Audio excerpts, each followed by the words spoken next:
¿qué hubiera pasado, no, machote? Ajá. ¿Qué hubiera pasado, no? Si las cosas hubieran sido diferentes.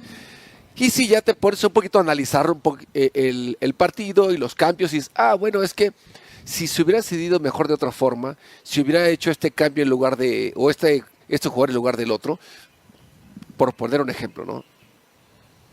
Saca a Jorge Sánchez y mete a Fidalgo. Ya se tenía un hombre más. Mete un hombre más en media cancha. Un hombre más en media cancha que va por el centro. Pero deja solo al Piojo por el lado derecho. Al Piojo, un jugador que no es profundo, un jugador que solamente es recortar y mandar el centro, no tiene esa parte de jugar con tu defensor, de que una vez te encaro hacia la línea de fondo, otra vez te recorto, o juego con esa parte. Ya le hacían 2 contra 1 al Piojo, y no había nadie que le pasara. Ya no había nadie, ya te limitaste en ese lado. De este lado sí tenías a un jugador con pierna izquierda, Gallardo, que dentro de todos, de los que esperábamos, siento que Gallardo, de los jugadores que él utilizó más, fue el que menos dio. Creo que le faltó un poquito más a Gallardo, sí, tener un mejor mundial de todos los que jugaron más.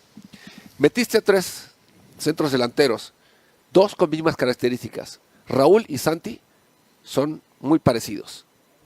Y metiste a Memo, que es un jugador más de área, más clavado, más de juego aéreo.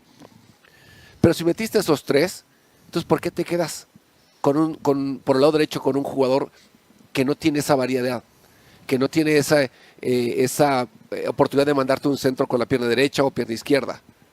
Lo limitas, ya le ponían 2 contra 1, chao.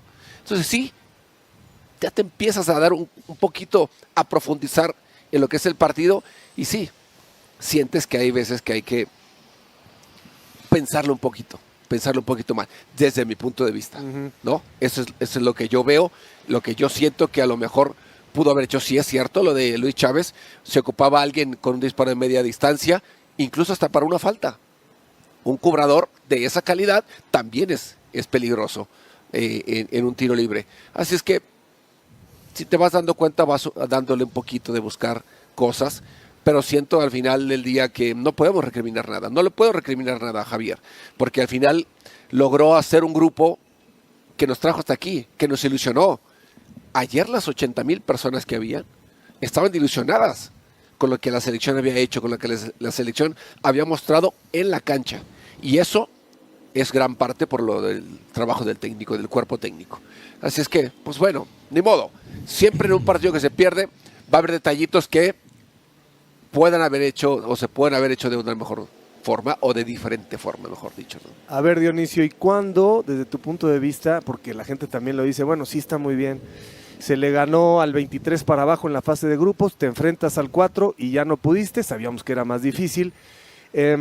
Yo pienso en un boxeador peso welter que va contra un completo, que está muy bien el welter, que es rápido, elusivo, que tiene buena pegada, sabes que las probabilidades no están de su lado, ¿no? Y se repite la historia, se repite contra Argentina, contra Alemania, contra Inglaterra. ¿Cuándo tendremos que dejar de ser reactivos, no? Porque sí, México otra vez contracorriente y la adversidad, etcétera. Pero ¿cuándo vas a establecer tus condiciones para que el otro sea el de la urgencia y la necesidad, el que tenga que venir de atrás?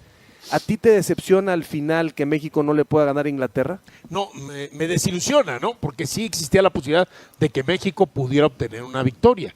Aunque yo siempre establecí que el favorito era Inglaterra, más allá que México nos había dejado buenas sensaciones y que Inglaterra no lo habíamos visto, y ni siquiera ayer, entendiendo la condicionante que se queda con un hombre menos, dio su mejor partido. Pero ahí está la diferencia. Cuando hay calidad no necesitas tener el mejor partido, y hasta con poquito le ganas a esas selecciones que apuestan mucho a lo colectivo, que dependen mucho de lo colectivo, que esa es su fortaleza, y eso fue lo que pasó ayer. Al final de cuentas, sí, los tuvimos contra las cuerdas, pero ellos tienen esa onza, esa cuota de calidad que le falta al jugador mexicano, y esa cuota de calidad que le falta al jugador mexicano, pues no solamente se trata de producir jugadores, sino hay que hacer un gran escauteo, hay que tener buenos preparadores, formadores en fuerzas básicas, y además de eso después hay que darles oportunidades y chance. Pensamos que Morita es ese garbanzo de la libra que de pronto no ha estado en el fútbol mexicano. Vamos a ver cómo maduran las cosas, porque también agarramos y decimos, tenemos una buena generación de 6, 7 jóvenes, pero vamos a ver cómo van madurando, Porque, por ejemplo, Brian Gutiérrez, que uno pensaba iba a ser titular, pues fue de más a menos. Ayer, increíblemente, hasta en un saque de inicio de partido, después de que México recibe el tercer gol, se equivoca, la toca 2 veces y por eso Inglaterra termina teniendo el saque en el medio campo. Entonces, es esa cuota de calidad que a veces no la hemos podido y no la hemos querido desarrollar por toda la mala estructura que hay en el fútbol mexicano, que eso no va a cambiar. Desgraciadamente, también hemos normalizado. Híjole, es que nos quedamos otra vez ahí, es que le pudimos ganar a Holanda, es que le pudimos ganar a Alemania, es que le pudimos ganar ahora a Inglaterra y más en este escenario, pero no les ganamos, porque ellos tienen calidad, pero nos terminamos quedando cortos. Y nada más quiero para terminar, el tema de los cambios. Yo sí siento que Javier Aguirre es el técnico, él va a saber más que todos los que estamos en esta mesa, o va a saber menos que Hugo, pero ahí se van a ir. ¿A qué voy? El tema de que quizás no leyó bien algunas situaciones. Coincido con Peláez, tenía que haber dejado a Quiñones, porque aunque dice Roberto, tiene es que 4 goles. Pero dice Roberto, es que ya se equivocó Quiñones, empezó a equivocarse en ciertas cosas. Sí, pero Quiñones puede meter un pase para gol como muchas veces lo metió. Y probablemente en esas cuestiones de que ya estás metiendo centros y centros, tiene esa capacidad. Fidalgo se quedó corto. Al lugar de Fidalgo a lo mejor era Luis Chávez, pero yo voy también al otro tema. Si Gallardo, que vimos que lo utilizó para tirar centros, de pronto no pudiste haber metido a Mateo Chávez. ¿Y a qué me refiero?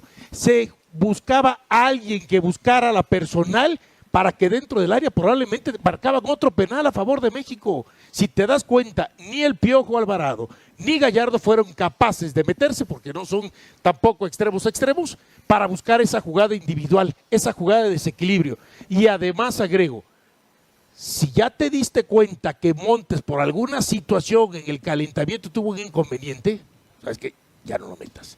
Porque te obligaste al minuto 46, cuando arrancaba el segundo tiempo, a quemar un cambio que te hizo al final de los últimos 10 o 15 minutos falta. Empezaste diciendo, no, Javier Aguirre es el que sabe, y luego ya le contaste 5 o 6 posibilidades. Bueno, pero yo creo, ¿por qué le da mejor Dionisio, pero creo, eso no quiere decir que nosotros no voy podamos establecer algunas detenerme diferencias. en algo que dijo Ricardo, que te entiendo perfectamente.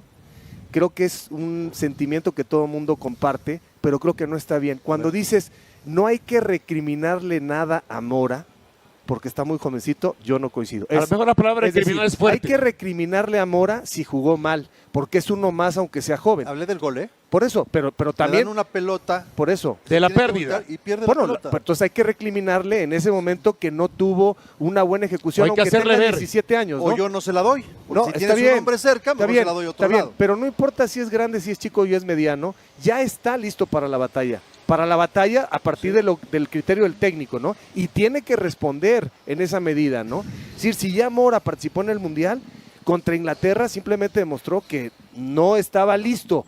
En un contexto quizá en donde los demás no lo ayudaron, pero él tenía que haber respondido, pero ya sabía Aguirre que no iba a ser lo mismo Ecuador que Inglaterra, ¿no? Entonces creo que es muy importante. Yo, lo que dice Dionisio, insisto, se lo dije a Jared, mete esa pelota a Edson y estaríamos diciendo, qué barbaridad, qué bueno que se fue Quiñones, qué bueno que entró Edson, mira Fidalgo, lo hizo muy bien. Siempre la historia se cuenta a partir del resultado, ¿no? En la mano. Claro, pero lo que no quiero es que esto, que es parte del debate, de alguna manera esconda lo más importante, la materia prima por lo que genera el modelo de negocio y la metodología de los dueños no termina por dar, la calidad no termina por ser la que tienen estos países que saben ganar más allá de la altitud, que se queden con 10, que no funcione el conjunto, que se lesione uno u otro. Esos son los equipos que siempre ganan el Mundial. Y no podemos llegar a esa instancia, y este Mundial era en casa.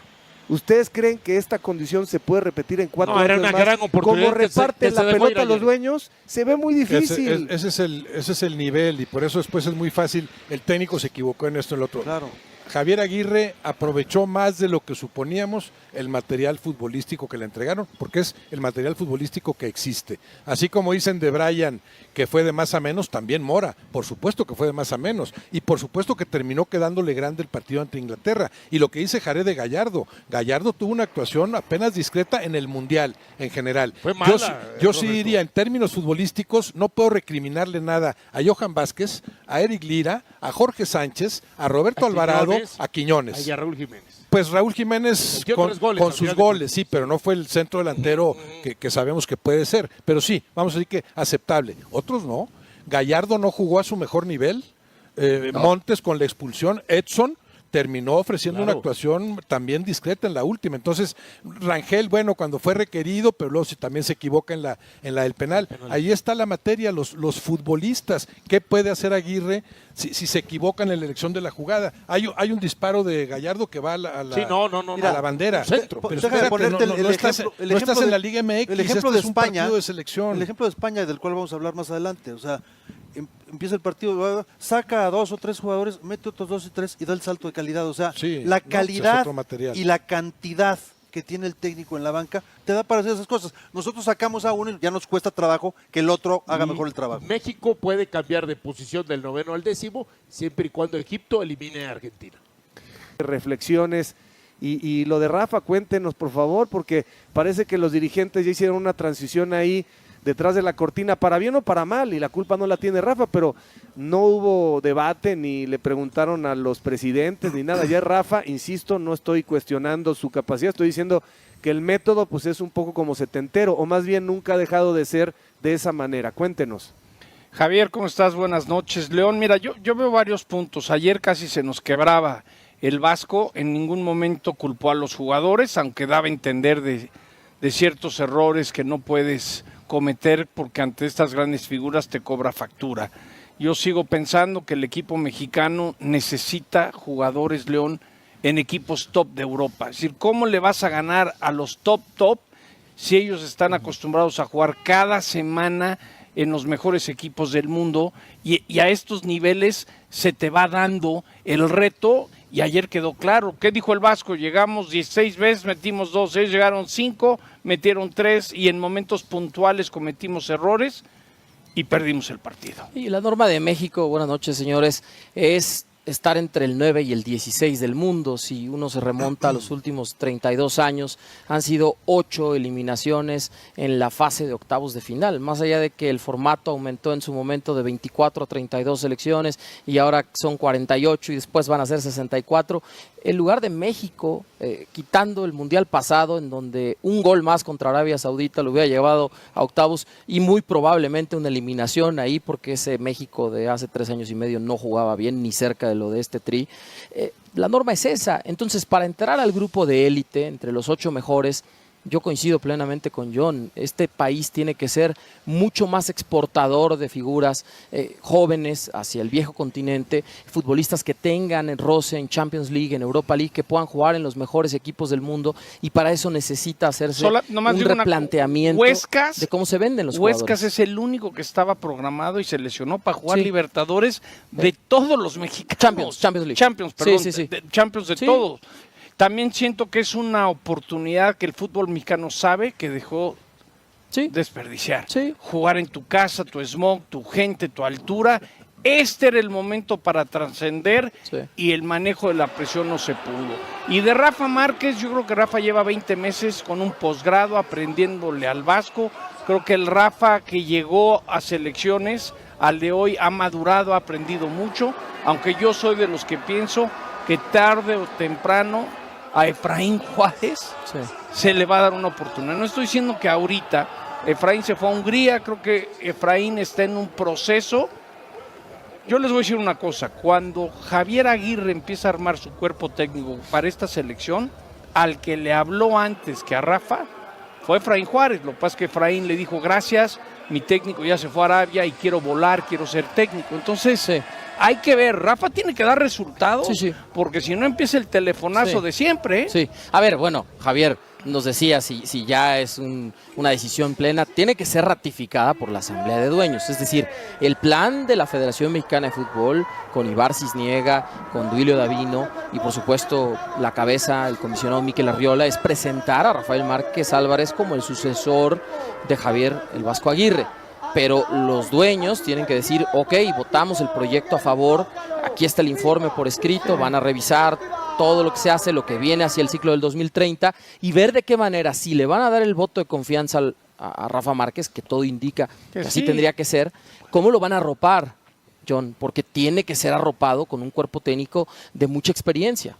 Y hoy en día Televisa y TV Azteca tienen mucho input. No es que ellos decidan, pero podríamos decir que tienen mucho peso en las decisiones importantes. Oye, John, una pregunta, el informe, todos tienen que entregar un informe, hasta donde Sí, tengo entendido. es correcto. Y la continuidad de todos se dará o habrá cambios en la estructura al cual ya estamos acostumbrados, y más en este último ciclo hubo muchos cambios. Yo pensaría que estos resultados y el buen trabajo de Javier no vamos a ver tantos cambios, pero también hay que recordar que Ibar Cisniega lo trajo Juan Carlos Rodríguez, entonces Dulio Davino también, entonces habrá que ver qué quieren, qué les gusta, qué no les gusta. Pareciera, Ricardo, que los resultados son para continuidad, pero si hay algo que no tiene el fútbol mexicano es continuidad. Bueno, de entrada pasará un ciclo más en donde un entrenador no siga hacia un siguiente proceso, porque el Vasco se va a despedir de esta selección mexicana con la derrota anoche en esta Copa del Mundo, en, como decimos, 9º lugar para la selección mexicana. Y solo te podría decir, Ricardo, sobre esa pregunta, la información que tenemos John y yo es que el que tiene ya el ciclo siguiente asegurado es el comisionado Mikel Arriola, y ahora tendrá que decidirse en la asamblea basado en cada informe por escrito, bien lo señalas, y tú estuviste en esa estructura, Ricardo, pues qué van a decidir los dueños. Y la posición esta de Javier Aguirre como director de lo que ustedes quieran por arriba de Rafa Márquez, como para soportar embates, para ser una figura que esté atemperando un poco todos los, digamos, demonios del fútbol mexicano, ¿eso es cierto o no? Yo mi feeling, sin saber nada a ciencia cierta, es que Javier disfruta mucho ser técnico. No sé por qué siento que Javier ya dejará en el pasado lo que hizo en selecciones nacionales. Yo lo vería dirigiendo todavía. Ese es donde lo vería dirigiendo, la verdad. Que le paguen bien, la calidad de vida. Sí. Él vive en Estados Unidos. Como que pareciera que el MLS podría hacerle ojitos a Javier Aguirre. Ese es mi feeling, ¿no? De que creo que por ahí va, que el Vasco le gusta dirigir, le gusta armar equipos. Y de lo que sabemos es el plan o propuesta de un sector de los dueños, pero no necesariamente lo que vaya a presentar como plan la Federación Mexicana de Fútbol y por supuesto lo que en la asamblea se vote a favor. Con lo mostrado por México en este mundial, yo creo que a Javier Aguirre se le van a abrir 2 o 3 puestos. El motivador mensaje de Eric Lira tras la eliminación de México del Mundial 2026. Eric Lira dejó las lágrimas en la cancha y lanzó un esperanzador mensaje al Tri utilizando las mismas palabras de Chicharito. El lamentarse por la eliminación del Mundial 2026 se quedó en la cancha para Eric Lira. El futbolista de Cruz Azul levantó la cara y al estilo Chicharito auguró un gran futuro para la selección mexicana y resaltó que hay que imaginarse cosas chingonas. Eric Lira tira para adelante. Durante el Mundial 2026, Eric Lira fue de los futbolistas de México que más atrajo la atención de clubes europeos. Se habla incluso de un interés de la Roma de la Serie A y también de la Premier League. Y tras la eliminación del Tri, mandó un mensaje de esperanza. El mediocampista de la máquina no dudó en repetir las palabras que alguna vez utilizó Chicharito Hernández y señaló que hay que imaginarse cosas chingonas en el futuro de la selección mexicana. Además, consideró que lo hecho por este equipo puso la vara muy alta. Si bien hoy termina el sueño mundialista de 2026, ahora hay que descansar y ya vendrá la nueva planeación. Estoy seguro de que vamos por buen camino. El techo lo pusimos muy alto y hay que sobreponerse a eso. Hoy duele, sí, pero la verdad estoy muy orgulloso. Estoy seguro que vamos por el camino correcto. ¿Y por qué no imaginarnos cosas chingonas? Eric Lira. ¿Qué pasará ahora con Eric Lira? Eric Lira fue de los futbolistas que sorprendió en el Mundial 2026. Ello provocó que algunos clubes lo siguieran de cerca durante su participación, y trascendió que la Roma de Italia buscaría su fichaje en el próximo mercado de verano. No obstante, también se ha conocido recientemente el interés de un club de la Premier League. Aunque no se reveló el nombre, todo podría indicar que el jugador no regresaría a Cruz Azul para el Apertura 2026. Datos clave. El mediocampista Eric Lira pidió pensar en grande tras quedar eliminados del Mundial 2026. Clubes europeos de la Serie A de Italia y la Premier League siguen al futbolista. El jugador de Cruz Azul podría no regresar con el club para el torneo Apertura 2026. DT de México habla de los errores de su equipo tras la derrota ante Inglaterra en el Mundial 2026, en un duelo épico.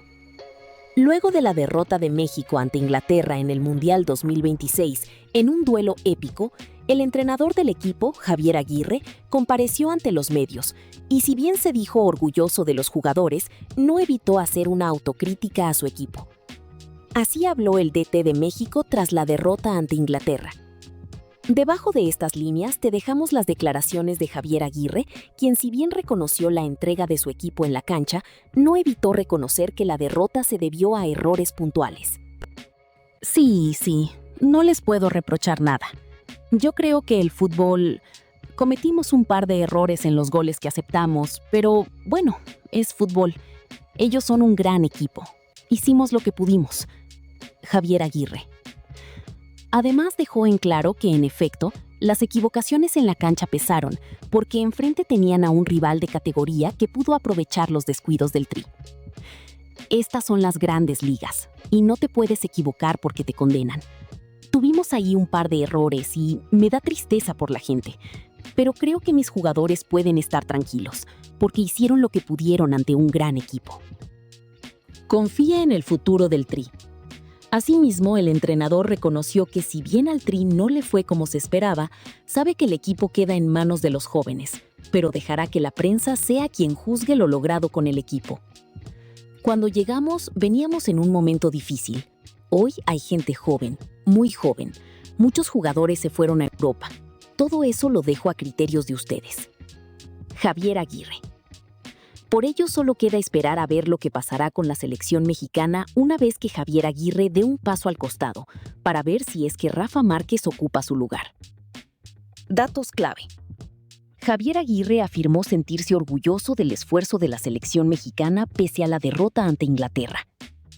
Reconoció que el Tri cometió errores puntuales que terminaron siendo decisivos en el marcador.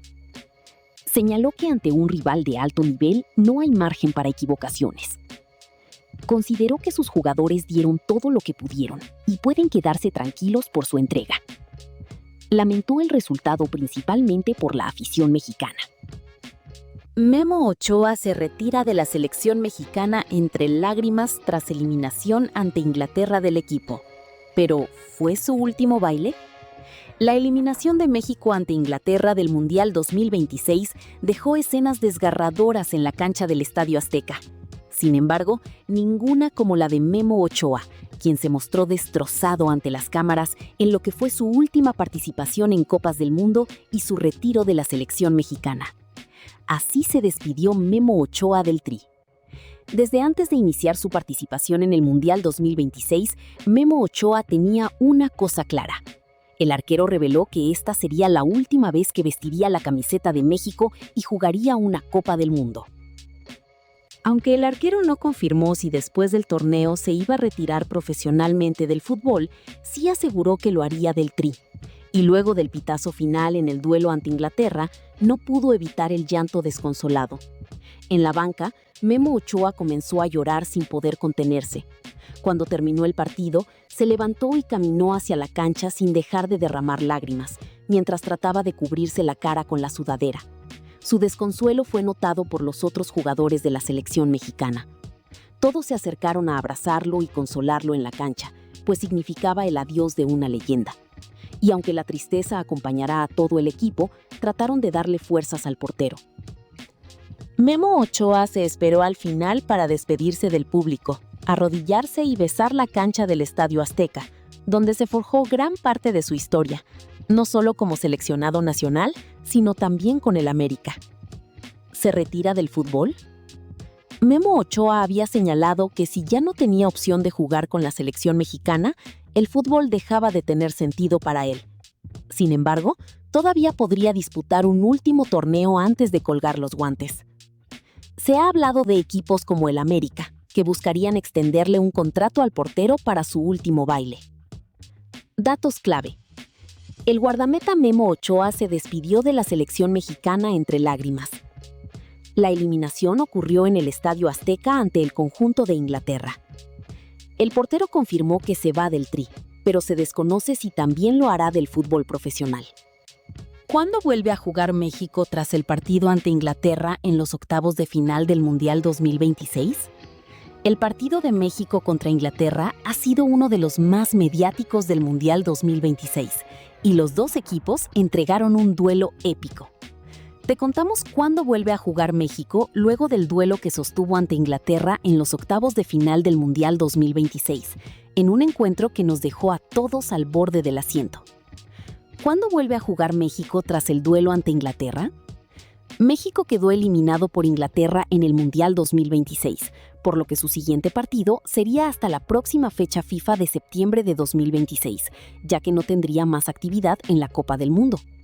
En cuanto la FMF confirme a los rivales y sedes de esos encuentros de septiembre, ya se podrá conocer con exactitud cuándo volverá a jugar la selección mexicana. Un equipo que cayó de pie. Si bien una vez más México se quedó sin alcanzar los cuartos de final, en esta ocasión dejó un mejor sabor de boca a su hinchada, sobre todo porque mejoraron lo hecho en Qatar 2022. Y es que en aquella competencia, el Tri se fue en la fase de grupos, dejando un pésimo sabor de boca en la afición, por lo que lo hecho en el Mundial 2026 por el equipo que luego de 40 años ganó un duelo de eliminación directa, la hinchada está feliz y celebra lo hecho. Así que habrá que seguirle la pista al Tri, que regresará a la acción en el mes de septiembre, cuando podremos saber sobre todo si Javier Aguirre dará el paso al costado para que Rafa Márquez lleve las riendas del equipo. Datos clave. México volverá a jugar hasta septiembre de 2026, durante la fecha FIFA. Su siguiente compromiso sería un partido amistoso como parte de la preparación para futuros torneos. Aunque el Tri quedó eliminado ante Inglaterra, dejó una mejor imagen que en Qatar 2022. La selección logró ganar un partido de eliminación directa en un mundial por primera vez en 40 años, un hecho destacado por la afición. Ahora, la atención se centra en conocer si Javier Aguirre continuará como técnico o si Rafa Márquez asumirá el cargo rumbo al siguiente proceso.